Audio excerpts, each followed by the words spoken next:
Class. Okay, तो आज हम कंटिन्यू करेंगे सैंपल पेपर 2 के क्वेश्चन नंबर 17 से, यानी सेक्शन ए के क्वेश्चन नंबर 17 से। ओके, तो लास्ट वीडियो में हमने सेक्शन ए के क्वेश्चन नंबर 16 तक सॉल्व कर लिया था, उसके आगे कंटिन्यू करते हैं।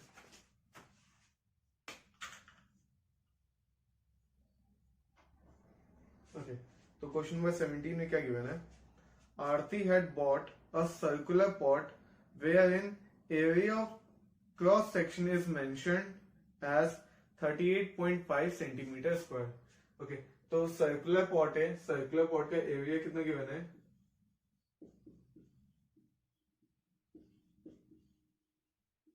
Okay, then she wanted to calculate the radius of the circle and observe its value. तो वो इसका रेडियस निकालना चाहती है। अब क्योंकि सर्कुलर पॉट का एरिया, देन सर्कल का एरिया क्या होता है? हम लोग यहाँ पे आई की वैल्यू निकाल लेते हैं।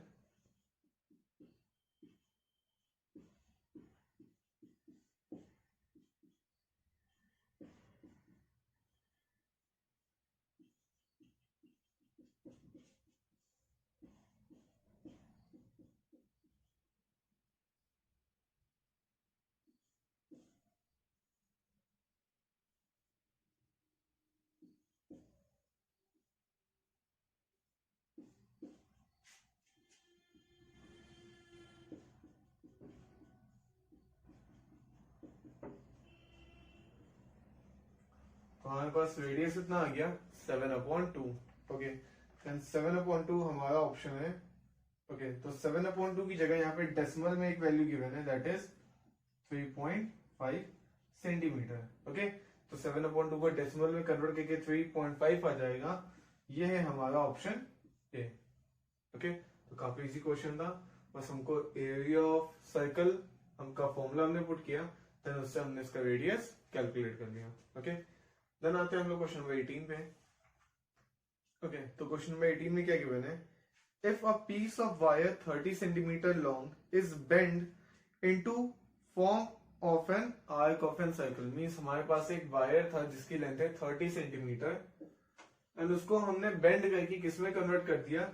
एक सर्कल के आर्क में कन्वर्ट कर दिया। ओके, जो सेंटर से, मींस यहाँ पे जो भी इसका सेंटर रहा होगा उससे एंगल इसका सबटेंड कितना हो रहा है? 60 डिग्री। ओके, देन हमें फाइंड क्या करना है? We have to find the radius of the circle, कि इस सर्कल का रेडियस कितना होगा। तो हमको इसकी लेंथ गिवन है कितना? 30 सेंटीमीटर। ये क्या है? हमारा लेंथ ऑफ आर्क है। लेंथ ऑफ आर्क का फॉर्मूला क्या होता है?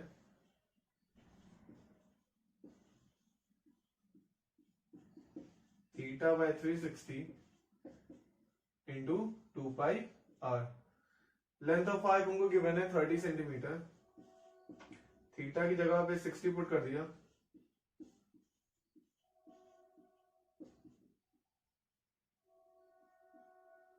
ओके, तो पाई की वैल्यू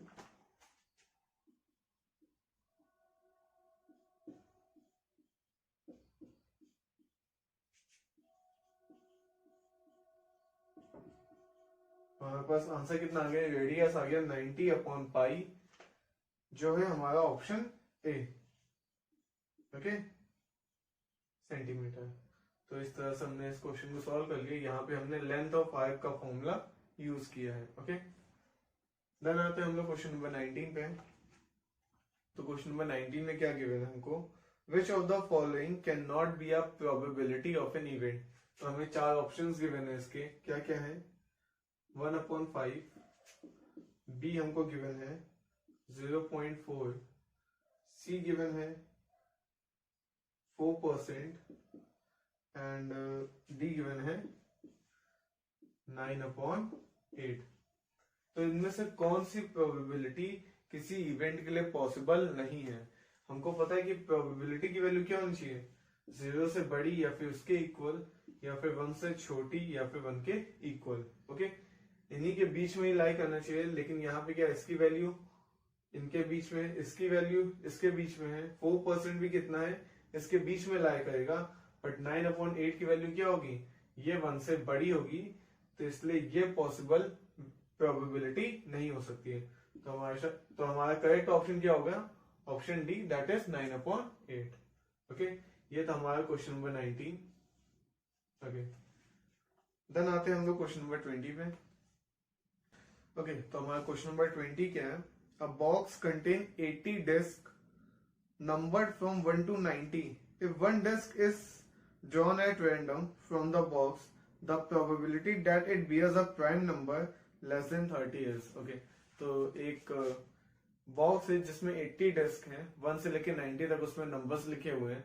तो हमें प्रोबेबिलिटी किसकी निकालनी है कि अगर हम रैंडमली एक डिस्क निकालते हैं, देन वो डिस्क में जो भी नंबर लिखा होगा वो 30 से लेस देन वाला प्राइम नंबर होगा। तो 30 से लेस देन वाले कितने प्राइम नंबर्स होते हैं? 2, 3, 5, 7,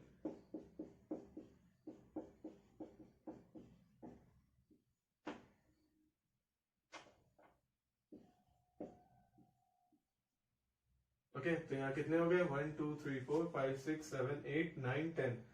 ओके, तो प्रोबेबिलिटी ऑफ इवेंट क्या हो जाएगा हमारे पास? टोटल कितने हो गए हमारे पास? फेवरेबल आउटकम 10 है एंड पॉसिबल आउटकम्स वाली डिस्क कितनी थी? 80। तो इसको सॉल्व करके आंसर कितना आ गया? 1/8। एंड 1/8 हमारा है ऑप्शन ए। ओके, तो इसी क्वेश्चन के साथ हमारा सेक्शन में कंप्लीट होता है।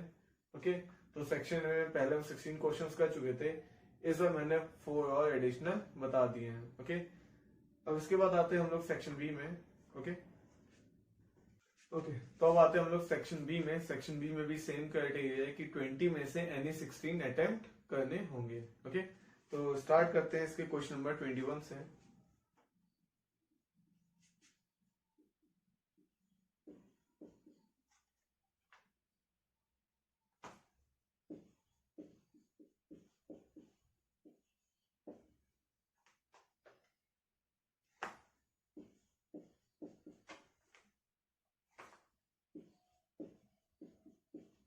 ओके, तो यहाँ पे हमको दो नंबर्स गिवन है, x एंड y।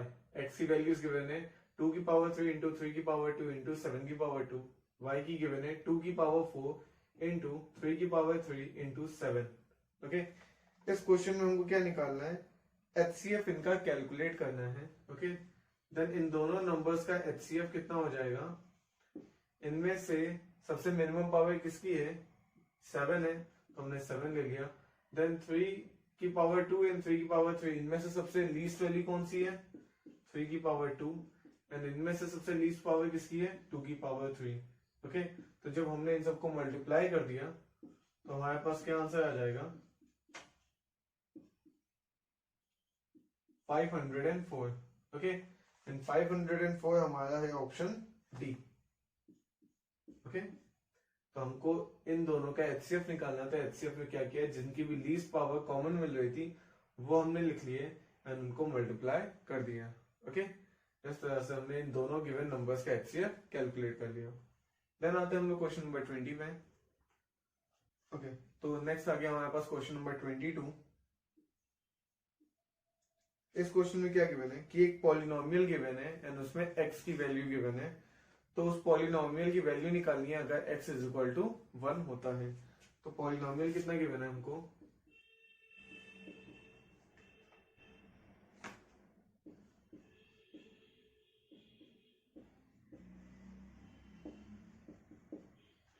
यानी कि x की वैल्यू 1 यहां पुट करके हमें इस पॉलिनोमियल की वैल्यू निकालनी है।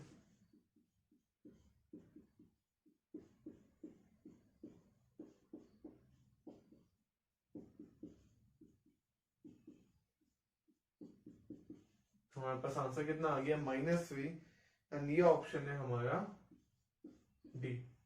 ओके, तो काफी इजी क्वेश्चन था, बस हमको वैल्यू प्लेस करके इसका आंसर निकालना था। इस तरह हो गया हमारा क्वेश्चन नंबर 22। नेक्स्ट आता है हमारा क्वेश्चन नंबर 23। ओके, तो क्वेश्चन नंबर 23 में क्या गिवन है?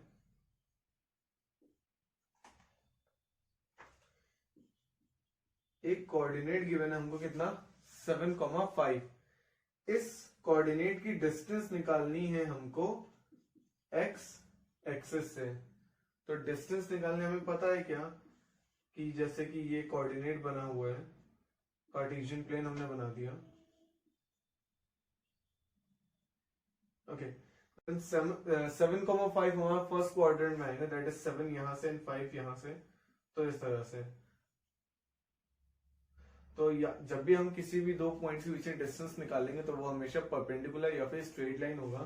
तो इसका डिस्टेंस एक्स एक्सिस से कितना हो जाएगा, जितना y का कोऑर्डिनेट है, एंड y का कोऑर्डिनेट कितना है यहाँ पे 5, तो इसका डिस्टेंस कितना हो जाएगा 5 यूनिट्स। एंड ये है ऑप्शन डी। ओके, सिंपल सा बात है, इस कोऑर्डिनेट का एक्स एक्सिस से कितना डिस्टेंस हो जाएगा 5। अगर बाई चांस y से पूछा गया होता है देन 7 हो जाता, क्योंकि यहाँ x से पूछा गया देन x का वर्टिकल डिस्टेंस कितना हो जाएगा 5। ओके, जो है हमारा ऑप्शन नंबर डी। इस तरह से हो गया question number 23। Then move on करेंगे हम लोग क्वेश्चन नंबर 24 पे। तो क्वेश्चन नंबर 24 में हमको एक सर्कल का सर्कमफ्रेंस गिवन है, उसी सर्कल के क्वाड्रेंट का एरिया हमको कैलकुलेट करना है। तो इसका सर्कमफ्रेंस हमको कितना गिवन है 88 सेंटीमीटर। तो इसके सर्कमफ्रेंस हम पहले रेडियस कैलकुलेट कर लेते हैं।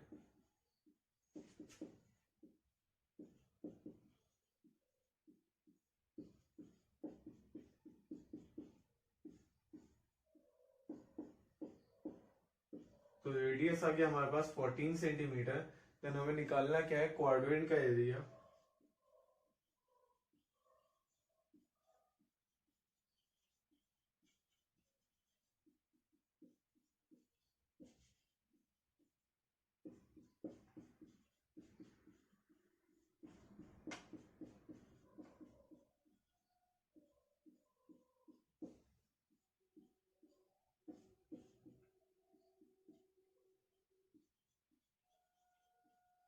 तो हमारे पास क्वाड्रेंट का एरिया, हमने उसका फॉर्मूला रखा क्या था 1/4 पाई आर स्क्वायर।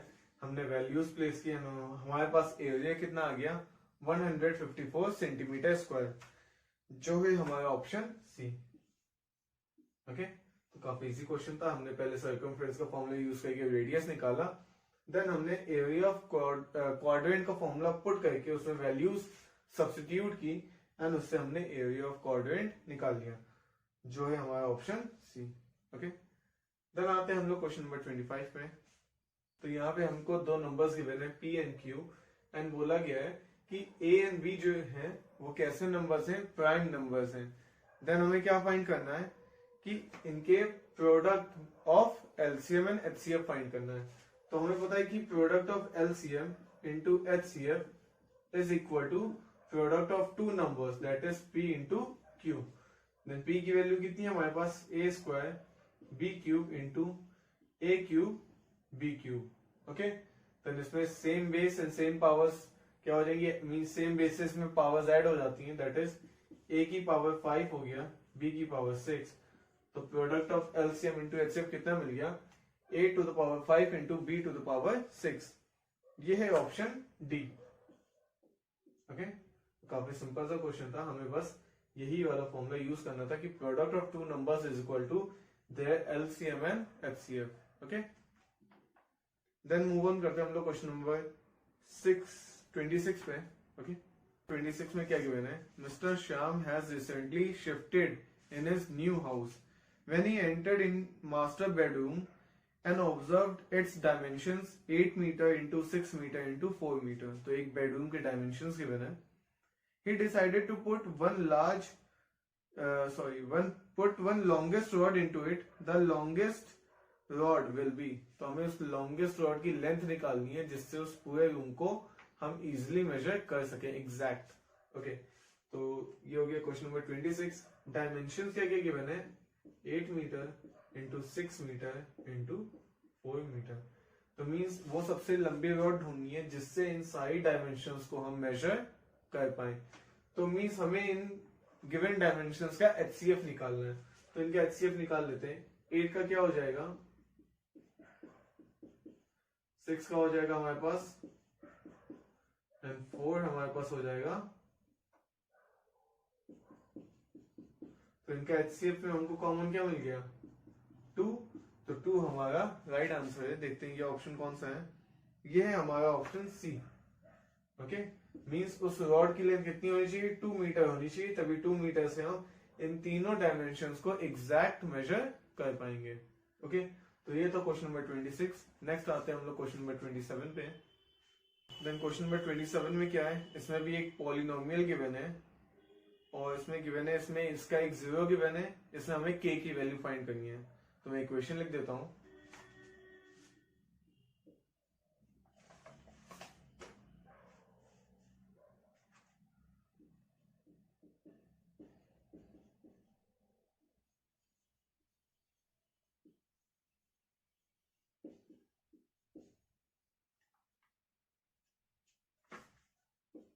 ओके, तो हम क्या करेंगे, इस इक्वेशन में हम x की जगह पे -1 पुट कर देंगे एंड पूरी इक्वेशन को जीरो के इक्वल इक्वेट कर देंगे।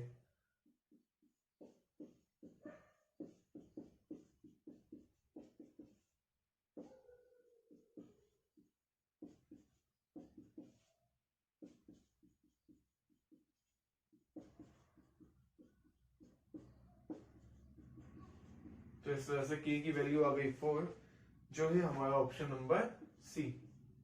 ओके, तो काफी इजी क्वेश्चन था, हमें बस वैल्यू प्लेस करनी पड़ी, पूरी इक्वेशन को जीरो के इक्वल इक्वेट कर दिया एंड k की वैल्यू कैलकुलेट कर ली। देन आते हैं हम लोग क्वेश्चन नंबर 28 पे। ओके, तो क्वेश्चन नंबर 28 में भी हमको एक क्वाड्रेटिक पॉलिनोमियल गिवन है जिसमें उसके प्रोडक्ट ऑफ जीरोस की वैल्यू गिवन है, हमें k की वैल्यू फाइंड करनी है।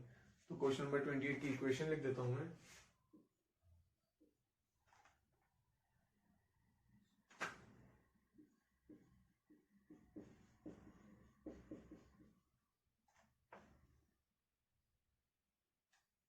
Okay sir, product of zeros का मतलब हो गया अल्फा इंटू बीटा, इसकी वैल्यू 4 गिवन है, हमें इसमें k की वैल्यू फाइंड आउट करनी है। देन अल्फा इंटू बीटा का रिलेशन कोफिशिएंट से क्या होता है, c upon a is equal to 4। c की वैल्यू k हो गई एंड a की value 6 is equal to 4। Then k की वैल्यू हमारे पास कितनी आ जाएगी, 6 4 24। Then k is equal to 24, जो है हमारा ऑप्शन ए। ओके, काफी इजी क्वेश्चन था, हमने बस इसका रिलेशनशिप कोफिशिएंट के साथ बता दिया, देन हमने वैल्यू प्लेस कर दी एंड के की वैल्यू कैलकुलेट कर ली। ओके, देन आते हैं हम लोग क्वेश्चन नंबर 29 पे।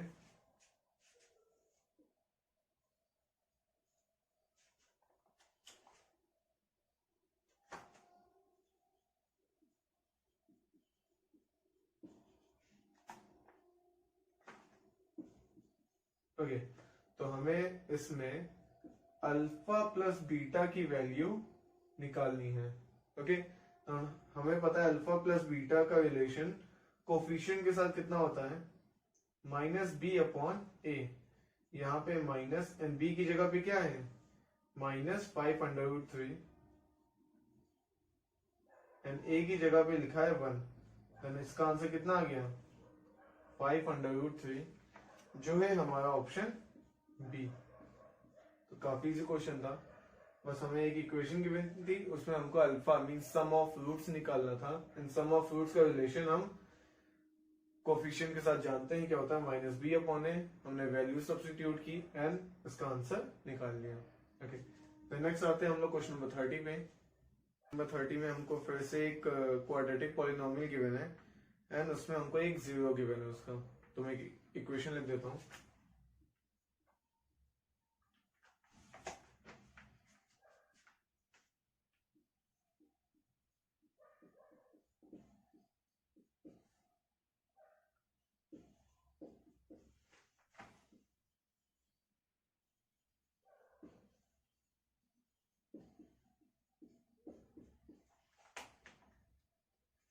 ओके, देन हमें इसमें p की वैल्यू फाइंड आउट करनी है। हमें एक इक्वेशन गिवन है, उसमें उस इक्वेशन का हमको एक जीरो गिवन है।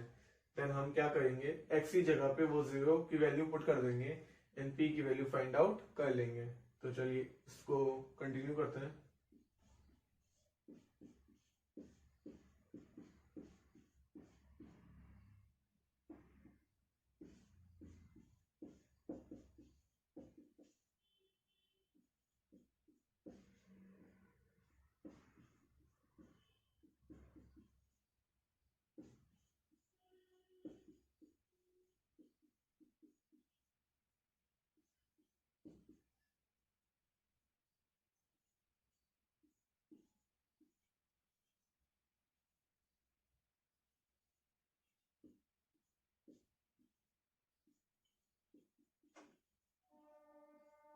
ओके, तो यहाँ पे हमें p की वैल्यू मिल गई है -37/2, जो है हमारा ऑप्शन सी।